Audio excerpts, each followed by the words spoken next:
Ethan Walker's Cleveland apartment had one window that faced a brick wall. In winter, the radiator clanged but produced little heat. In summer, the air hung thick and still. The kitchen counter was chipped formica. The bathroom door didn't lock.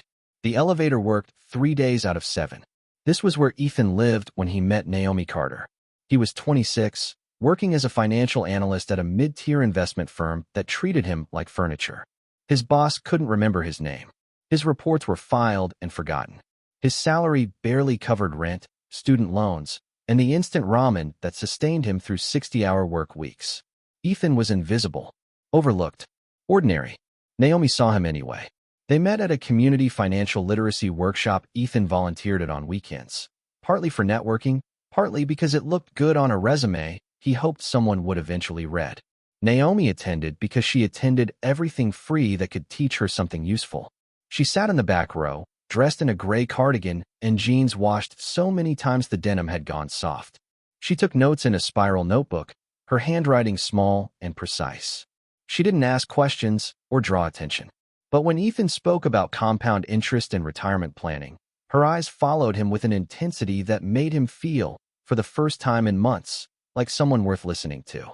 After the session, she approached him. "That was helpful. Thank you." Her voice was calm, measured, no performance in it. Ethan smiled. "I'm glad. Do you work in finance?" "No. I work in a bookstore.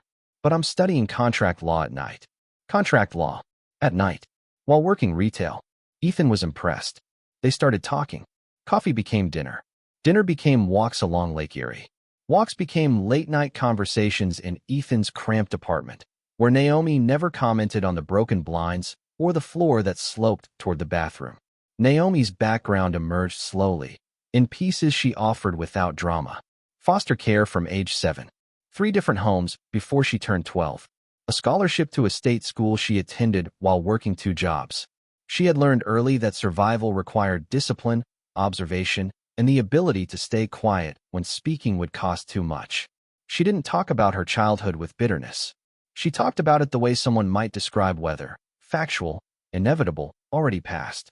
"I learned not to expect things," she told Ethan one night, her head resting against his shoulder. "That way, I'm never disappointed." Ethan kissed her forehead. "You don't have to live like that anymore."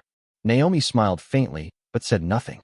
What Ethan loved most about Naomi in those early days was how she made him feel capable. She didn't need him to be impressive or perform. When he came home exhausted and defeated, she listened without trying to fix him. When he doubted himself, she reminded him of what he'd already survived. She cooked meals that stretched his grocery budget. She proofread his reports without being asked. She sat beside him in the weak glow of his laptop screen while he prepared presentations his boss would take credit for, and she never once suggested he deserved better, because she knew he already knew. Naomi's love was quiet, steady. It didn't demand or perform. It simply was. They married a year later in a courthouse ceremony with 2 witnesses pulled from the hallway. Naomi wore a cream-colored dress she'd bought on sale. Ethan wore the only suit he owned. Afterward, they ate pizza on a bench by the lake and watched the sunset turn the water bronze. "This is enough," Naomi said softly. Ethan squeezed her hand. "It won't always be like this. I'm going to make something of myself. I'm going to give you everything." Naomi looked at him with an expression he couldn't quite read. "I don't need everything, Ethan. I just need you to be good." At the time, Ethan thought she meant successful. He didn't understand that she meant something else entirely. For 2 years, their life followed a rhythm. Ethan worked. Naomi studied. They lived simply, carefully, without excess. Naomi never asked for more than Ethan could give or compared their life to anyone else's. She seemed content in a way Ethan didn't fully understand. But he noticed things. The way Naomi read contracts with the same focus other people reserved for novels. The way she sometimes received calls she took in another room, her voice low and businesslike. The way she deflected questions about her finances with polite vagueness. Once, Ethan asked her how she afforded law classes on a bookstore salary. "Scholarships and savings. You're good with money." "I have to be." Ethan accepted this. It made sense. Naomi had grown up with nothing. Of course, she'd learned to stretch every dollar. What he didn't know, what Naomi never told him, was that at 19, she had inherited a trust fund so large and carefully structured that even she hadn't fully understood its scope, until trustees walked her through portfolio reports that read like fiction. The money had come from a grandmother she'd never met, a woman who'd made a fortune in real estate during the post-war boom and died estranged from a family that had tried to institutionalize her for eccentricities that were really just intelligence paired with autonomy. The trust had one condition. Naomi could not access the principal until she turned 25. Until then, trustees managed everything. Quietly, invisibly. Naomi told no one. Not because she was ashamed, but because she wanted to know what it felt like to be chosen for who she was, not what she had. When Ethan proposed with a ring he'd saved 6 months to buy, Naomi cried. Not because the ring was small, but because Ethan had chosen her when he believed she had nothing. That mattered. For a while, it was enough. Then, 3 years into their marriage, Ethan received a call that changed everything. The firm's Chicago office wanted him. Senior analyst position. Significant raise. Exposure to major clients. It was the break he'd been waiting for. Ethan came home that night, barely able to contain himself. "We're moving to Chicago," he said, lifting Naomi off her feet. "This is it. This is everything I've worked for." Naomi smiled, her arms around his neck. "I'm proud of you. We're going to have a real life now. A real apartment. Nice things. You won't have to work. You can finish school. You can have everything you've never had." Naomi pulled back slightly, her expression soft but unreadable. "I already have what I need, Ethan." But Ethan wasn't listening. He was already imagining the life ahead. The life he believed he was building. The life he thought Naomi couldn't give him. That night, as Ethan slept soundly beside her, Naomi lay awake. She ran her fingers along the thin band of her wedding ring and thought about silence. About patience. About trust. She thought about the moment, still 2 years away, when she would turn 25 and the trust would fully vest. She thought about whether she would tell Ethan. She thought about whether it would matter. And in the quiet dark of their Cleveland apartment, Naomi made a decision. She would wait. She would watch. She would see who Ethan became when he believed he'd outgrown her. Because love, Naomi had learned long ago, revealed itself not in poverty, but in power. Chicago was everything Cleveland was not. Tall, bright, expensive, relentless. The firm's downtown office occupied 3 floors of a glass tower with views of Lake Michigan. The lobby had marble floors, abstract art that cost more than Ethan's annual salary, and a receptionist who looked like she'd stepped out of a fashion magazine. Ethan's new colleagues wore suits that fit perfectly. They spoke in acronyms and inside jokes. They scheduled meetings over cocktails at lounges with velvet booths and $15 drinks. For the first time in his life, Ethan felt like he was inside something instead of looking at it through a window. The firm specialized in luxury holdings, high-end real estate, boutique hotels, private aviation. Their clients were old money, new money, and international money. The work required more than financial analysis. It required presentation, image, the appearance of belonging. Ethan adapted quickly. He bought new suits.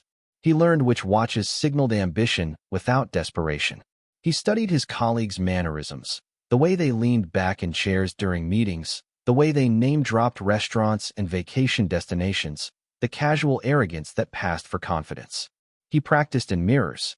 Within 6 months, Ethan looked the part, sounded the part, almost believed the part. But there was a problem. Naomi. The firm's culture didn't just evaluate employees. It evaluated their lives. Partnerships were scrutinized. Spouses were assets or liabilities. The managing partners' wives attended every major event, polished and performative, their presence as carefully curated as the firm's branding. Ethan's first corporate mixer was held at a rooftop venue in River North. String lights, craft cocktails, a jazz quartet. The invitation had been clear, partners and spouses encouraged. Ethan brought Naomi. She wore a simple navy dress she'd owned for years. Modest heels, her hair pulled back in a low bun. No jewelry except her wedding ring. She looked elegant in a way that didn't announce itself. Ethan saw her differently. He saw her standing beside women in designer dresses and statement necklaces. Women who laughed loudly and touched men's arms when they spoke. Women who seemed to take up space without apology. Naomi was quiet, reserved. She answered questions politely, but didn't volunteer conversation. She didn't flirt with partners or compliment people's shoes or ask where anyone had gone on vacation. She was exactly who she'd always been. And Ethan was embarrassed. Not openly. Not yet. But internally, in a place he didn't want to examine too closely, Ethan felt a creeping discomfort. Your wife doesn't say much, does she? A colleague named Brad observed, his tone friendly but probing. She's just shy, Ethan said quickly. My wife was like that at first, Brad replied. But you know how it is. In this world, people notice who participates. Ethan nodded, his jaw tight. Later, a senior partner's wife named Margot cornered Naomi near the bar. So what do you do, sweetheart? I'm finishing a degree in contract law. How ambitious. Margot's tone suggested the opposite. And where are you studying? Online. Part-time. Oh, Margot's smile didn't waver, but her eyes did. Well, education is important. Even if it's non-traditional. Naomi didn't flinch. It works for me. Ethan watched from across the room. He saw the exchange. He saw Margot's expression. He saw how easily Naomi was dismissed. And he hated it. Not because it was unfair, but because it reflected on him. On the drive home, Naomi was quiet. You okay? Ethan asked. I'm fine. You didn't seem to enjoy yourself. Naomi glanced at him. Did you? Ethan hesitated. It's work. You know how it is. I know. They didn't speak for the rest of the drive. After that night, Ethan began making excuses. The next mixer was partners only. The client dinner was too boring for her. The networking event was just a bunch of people talking shop. Naomi didn't argue. She simply adjusted. She stopped asking about Ethan's events. She stopped offering to attend. She filled her evenings with coursework, reading, and quiet routines that didn't require his participation.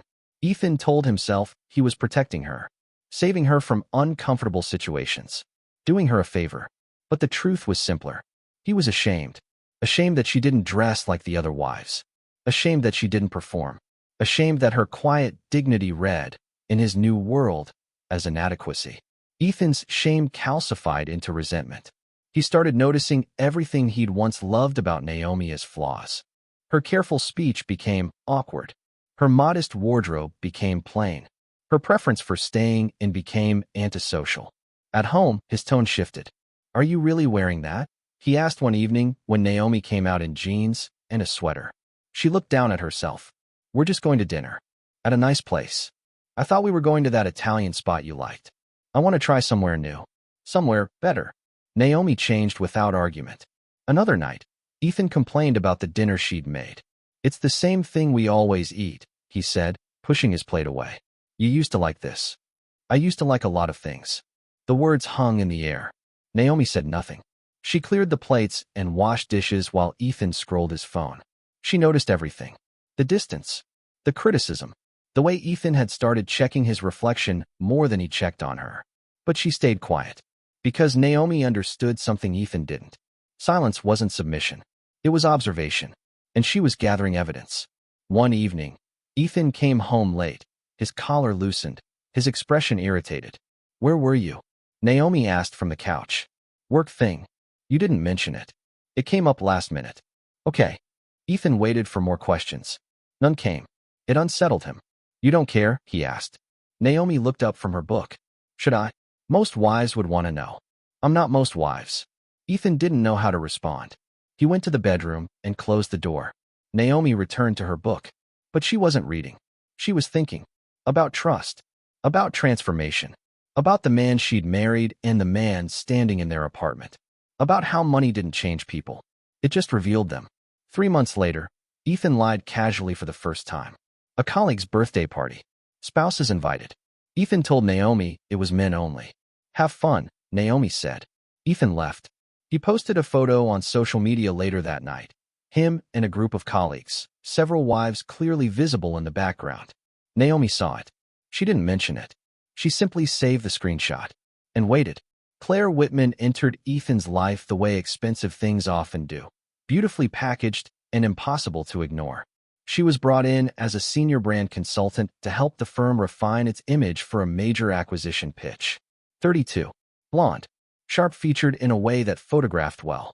She wore heels that clicked authoritatively on marble floors and carried a leather portfolio that cost more than most people's rent. Claire was everything the firm valued. Visible, verbal, and very good at making men feel intelligent. Their first meeting was in a conference room overlooking Michigan Avenue. Claire presented a brand strategy deck with the confidence of someone who'd never been told no. She used phrases like market positioning and aspirational demographics and lifestyle alignment. Ethan was mesmerized. After the presentation, Claire approached him. "You're Ethan Walker, right? I've heard good things." "From who?" "Around." Claire smiled. "You're sharp. People notice." It was a small compliment. A professional nothing. But Ethan felt it everywhere. They began working together on the acquisition pitch. Late nights. Strategy sessions. Coffee that turned into wine that turned into dinners that weren't quite business and weren't quite not. Claire asked about Ethan's background. He told her the sanitized version. Cleveland, hard work, upward mobility. He left out the radiator that didn't work and the ramen dinners. Self-made, Claire said, impressed. "That's rare in this world. I had help. My wife supported me early on." Claire's expression shifted slightly. "You're married?" "Yeah."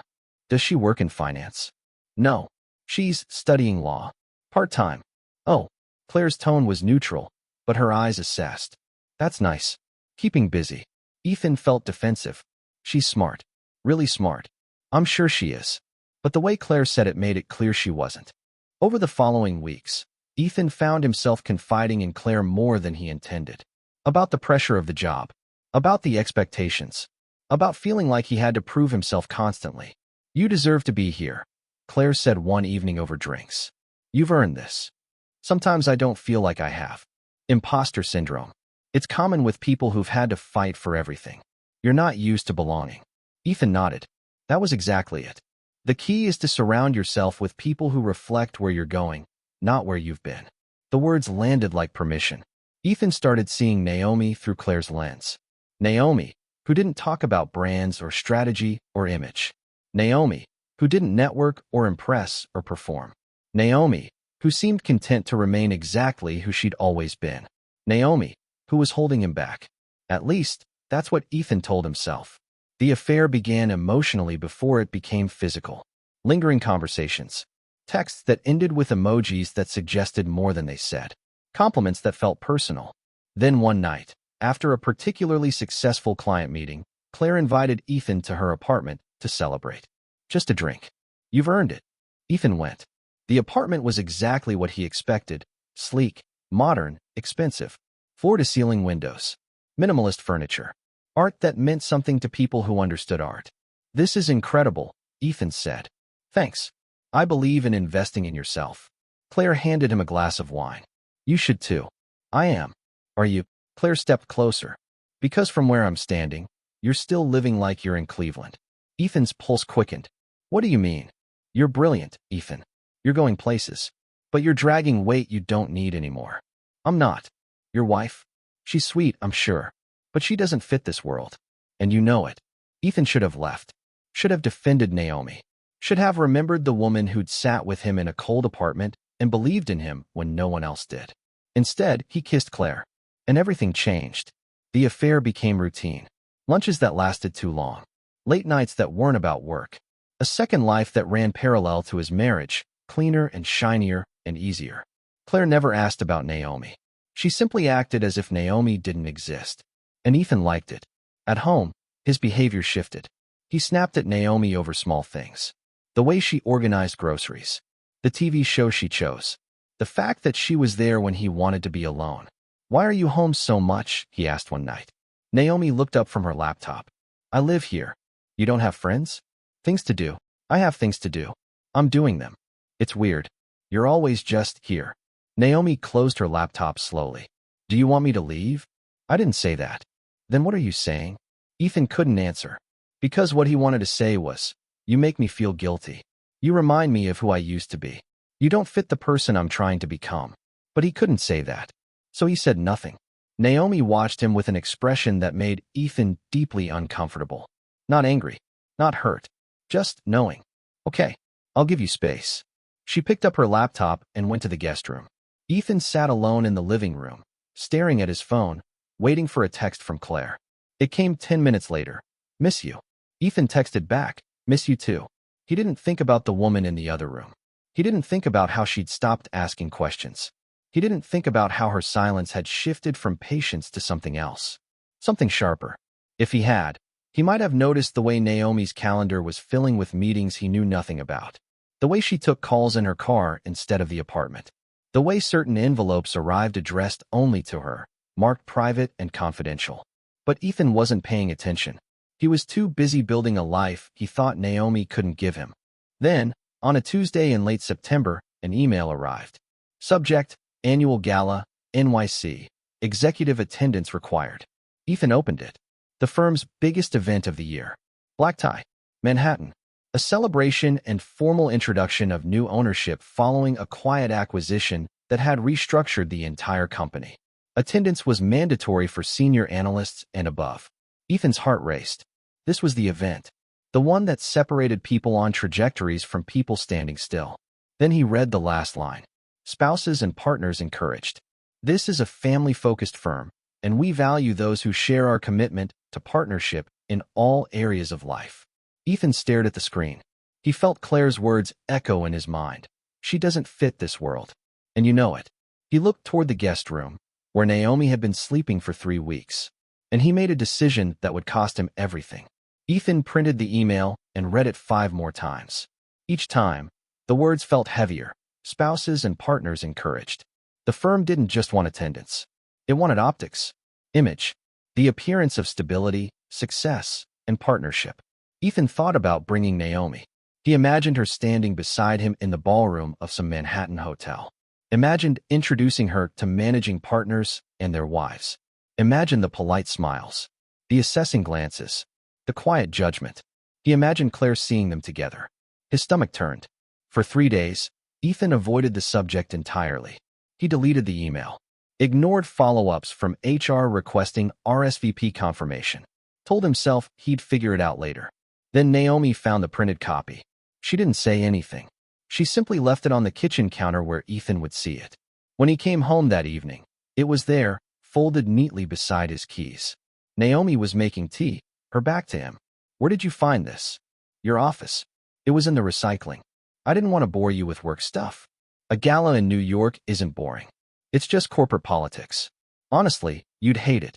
Naomi turned to face him. Would I? Naomi.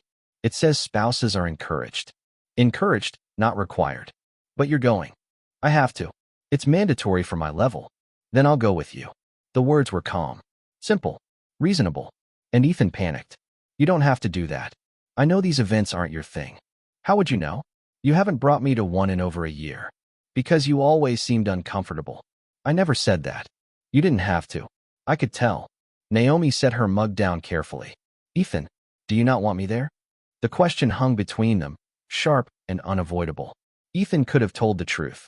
Could have admitted his shame. Could have confessed the affair, the lies, the double life. Instead, he lied. Of course I want you there. I just don't want you to feel obligated. I don't feel obligated. I feel like your wife. The words hit harder than she intended. Or maybe exactly as hard as she intended. Ethan's phone buzzed. A text from Claire. Have you RSVP'd yet? I'm going. We should coordinate. Ethan deleted it. I'll think about it. Okay. Naomi studied him with an expression he couldn't read. Then she picked up her tea and left the room. Ethan stood alone in the kitchen, his phone heavy in his hand. He called Claire. I need to talk to you about the gala. Perfect timing. I just bought the most incredible dress. You're going to love it. Claire, I was thinking we could fly up together. Make a weekend of it. I'm married. So I can't just bring someone else.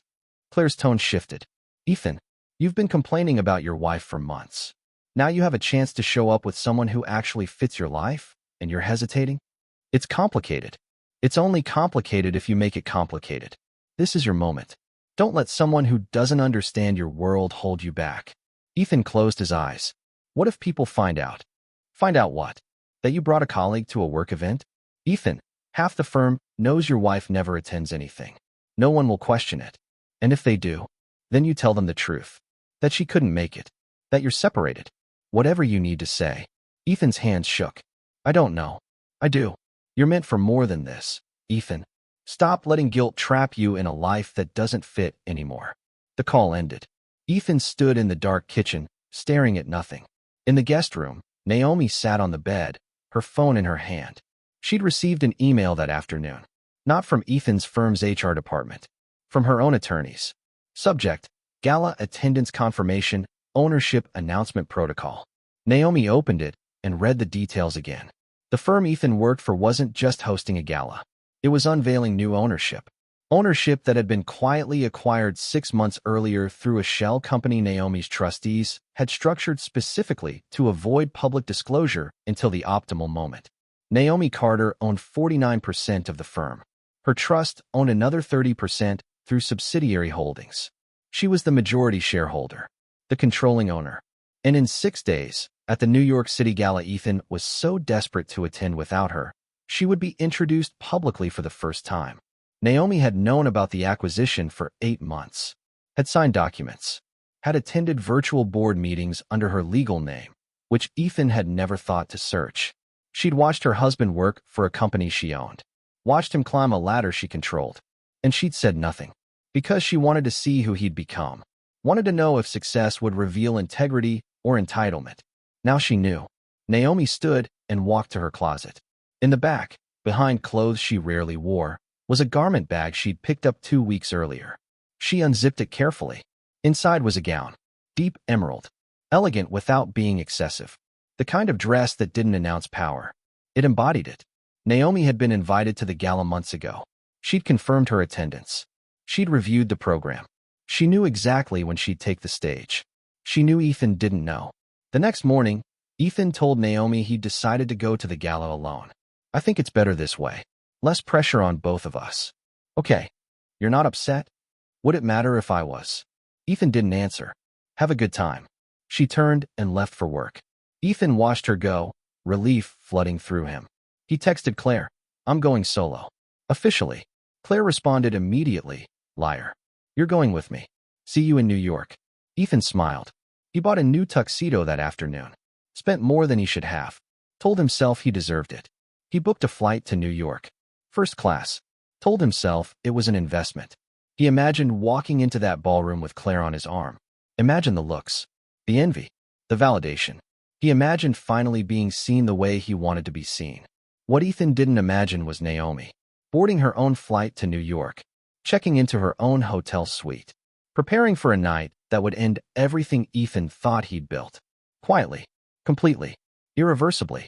The Plaza Hotel ballroom looked like something from another century. Gilded molding traced the ceiling. Crystal chandeliers hung like frozen fireworks. The floors were white marble veined with gold. Floor-to-ceiling windows overlooked Central Park, the city glittering beyond like a promise. This was where the firm had chosen to unveil its new ownership. Ethan arrived early with Claire.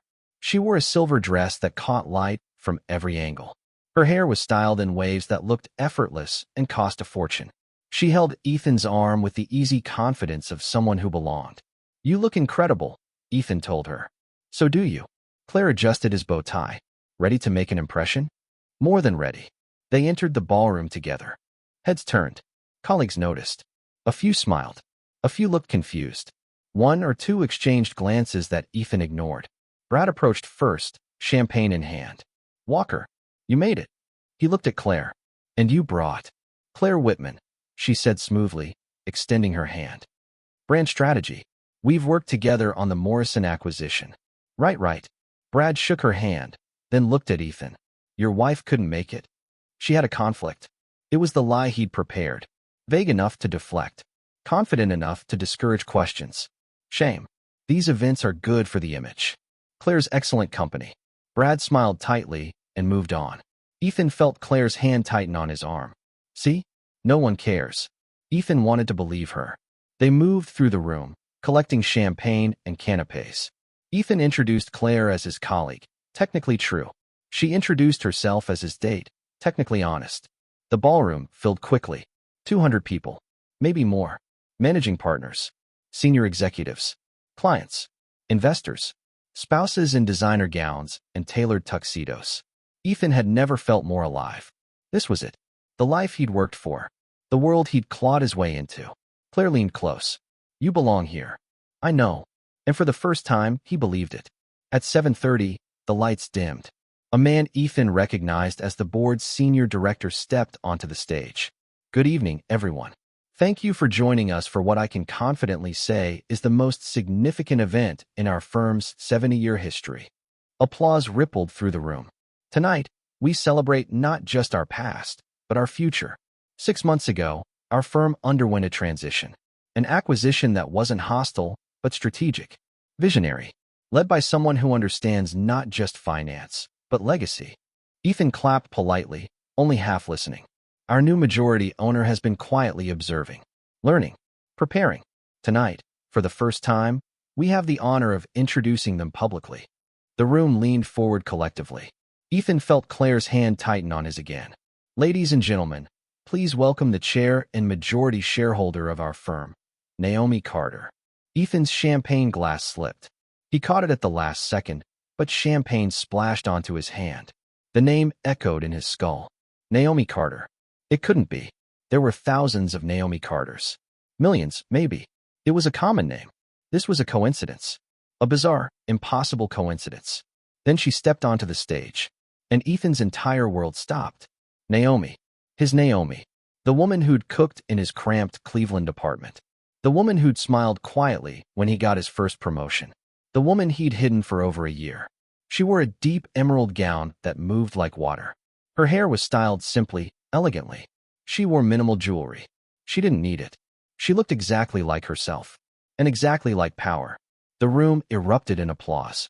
Ethan couldn't move. Couldn't breathe. Couldn't process. Claire leaned close. Who was that? Ethan's mouth opened. No sound came out. On stage, Naomi stood behind the microphone, calm and still. She waited for the applause to settle. When she spoke, her voice was clear, measured. The same voice that had once told Ethan she loved him. Thank you. I'm honored to be here tonight and grateful for the trust this firm's board has placed in me. Ethan's hands shook. Some of you may not know me. That was intentional. I believe in observation before action, in understanding systems before changing them. She paused, her eyes scanning the room. For a brief, terrible moment, they landed on Ethan. She didn't react, didn't pause, didn't acknowledge him. She simply continued. Over the past 6 months, I've reviewed every division, every client relationship, every leadership decision. What I've found is a firm with extraordinary potential hampered by inconsistent values. The room shifted. People glanced at each other. Excellence requires integrity. Success requires respect. Partnership, whether in business or in life, requires honesty. Ethan felt sweat bead on his forehead. Effective immediately, I'm announcing an internal ethics review. We will be examining executive conduct, disclosure compliance, and relationship transparency. Whispers started. Naomi's expression didn't change. This firm will reflect the values we claim to uphold, not just in marketing materials, but in practice. She looked directly at Ethan. I want to personally acknowledge everyone here tonight. Your dedication to this firm is noted and appreciated. Her eyes moved past him. Some of you are employees I've watched closely. Others are partners I'm still getting to know. The word employees landed like a blade. Ethan felt Claire stiffen beside him. I look forward to working with those who share our commitment to transparency and integrity. For those who don't, Naomi smiled faintly. I'm sure you'll make the right decisions in the coming weeks. She stepped back from the microphone. The applause was confused, scattered, uncertain. Naomi left the stage without looking back. Ethan stood frozen. Around him, people began talking, questioning, processing. Brad appeared at his elbow. Did she just say her name was Naomi Carter? Ethan nodded numbly. That's your wife's name. Yes. So is that? Yes. Brad's eyes widened. You brought your colleague to an event where your wife was announced as the owner? Ethan said nothing. Claire stepped back, her face pale. That's your wife? Yes.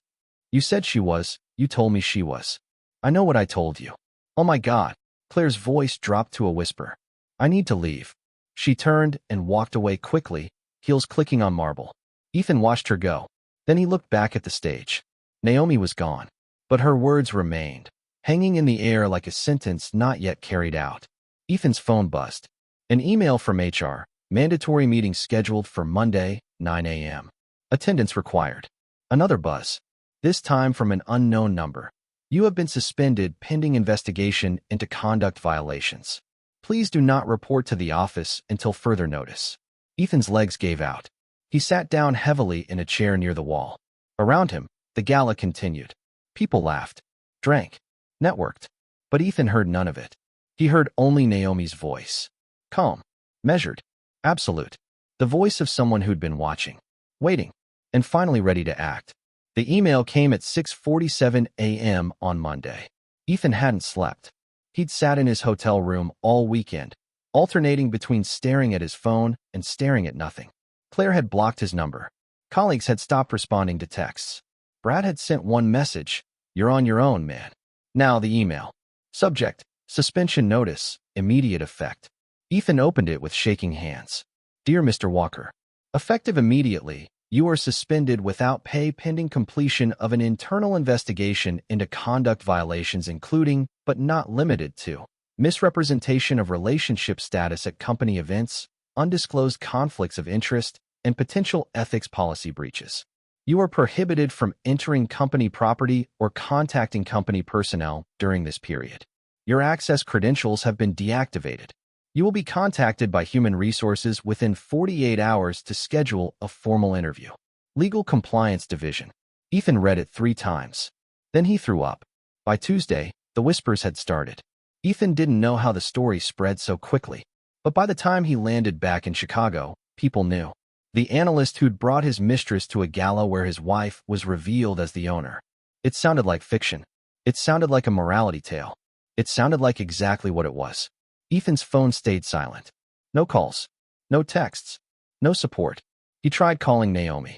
The number was disconnected. He tried emailing her. The message bounced back. Mailbox unavailable. He went to their apartment. His key didn't work.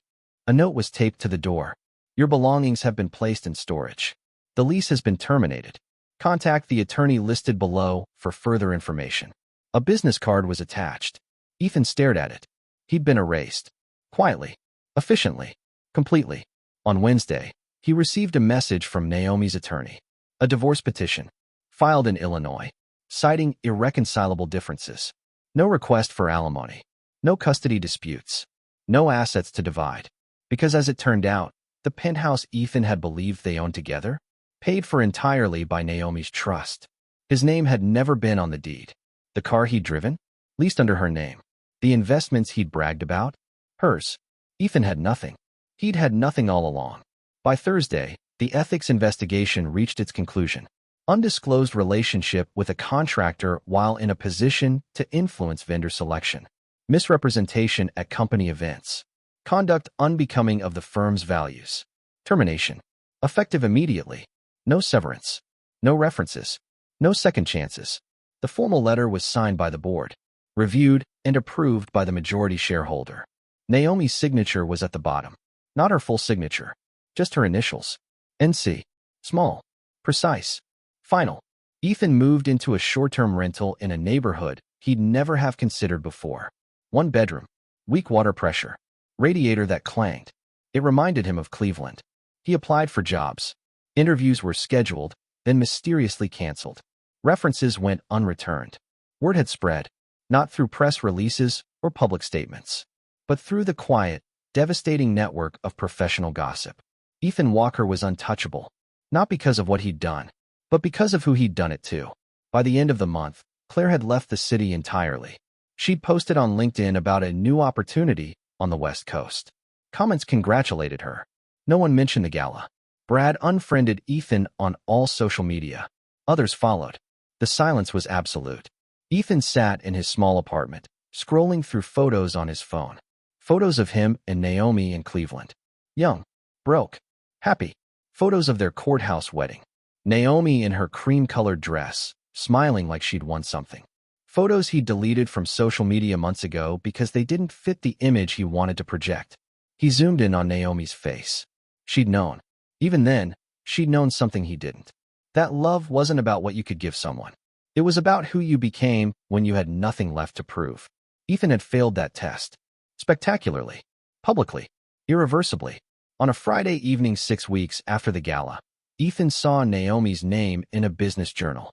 Carter Foundation launches initiative for minority women in finance. There was a photo. Naomi standing in front of a modern building in Los Angeles. She wore a simple black suit. Her expression was calm, confident, free. The article detailed her foundation's mission: mentorship, scholarships, resources for women who'd grown up the way she had, overlooked, underestimated, underserved. "I know what it's like to be invisible," Naomi was quoted as saying. "This foundation exists to make sure the next generation isn't." Ethan stared at the photo until his vision blurred. She'd moved on. Not loudly, not vindicatively. She'd simply built something new, something better, something that mattered. And she'd done it without him. Ethan closed the article. He sat in the dark of his apartment, listening to the radiator clang. And for the first time since the gala, he cried. Not for what he'd lost, but for what he'd thrown away. 6 months after the gala, Naomi Carter stood in a conference room overlooking downtown Los Angeles. The foundation's offices were modest but intentional. Large windows, clean lines, art from emerging Black women artists. Everything designed to feel both professional and welcoming. Naomi reviewed applications from the foundation's first scholarship cohort. 47 applicants, 20 spots. Every story resonated. Foster care, unstable housing, academic brilliance paired with financial impossibility. Naomi had lived every one of these narratives. She read each application carefully, taking notes, making decisions that would change lives. This was power, not the kind that announced itself at galas or appeared in headlines. The kind that moved quietly, built slowly, changed trajectories one person at a time. Naomi's phone buzzed. A text from her attorney. Divorce finalized. All documents signed. You're officially free. Naomi stared at the message. Free. She'd been free long before the paperwork made it official. Free the moment she stopped waiting for Ethan to see her. Free the moment she chose dignity over confrontation.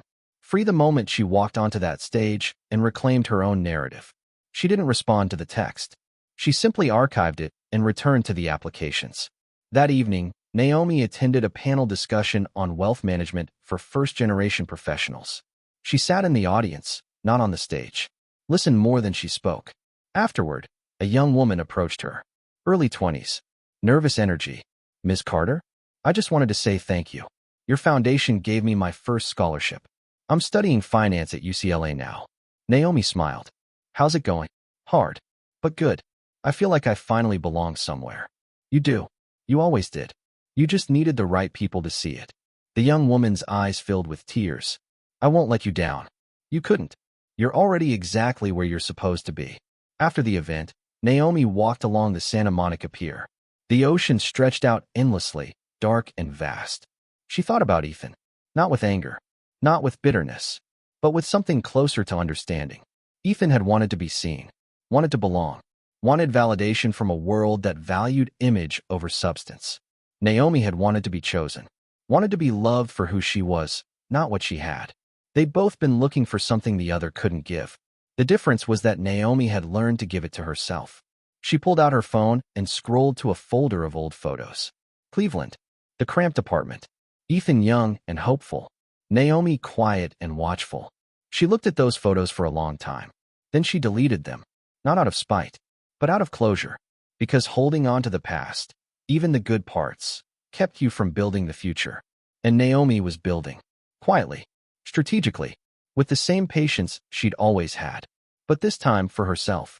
Across the country, Ethan sat in a different apartment in a different city. Milwaukee, a lateral move for a consulting firm that had hired him after 8 months of unemployment. The job was fine. The pay was adequate. The work was unremarkable. Ethan was exactly where he'd started 10 years ago. Invisible, overlooked, ordinary. But this time, there was no Naomi to make him feel otherwise. He'd tried reaching out once.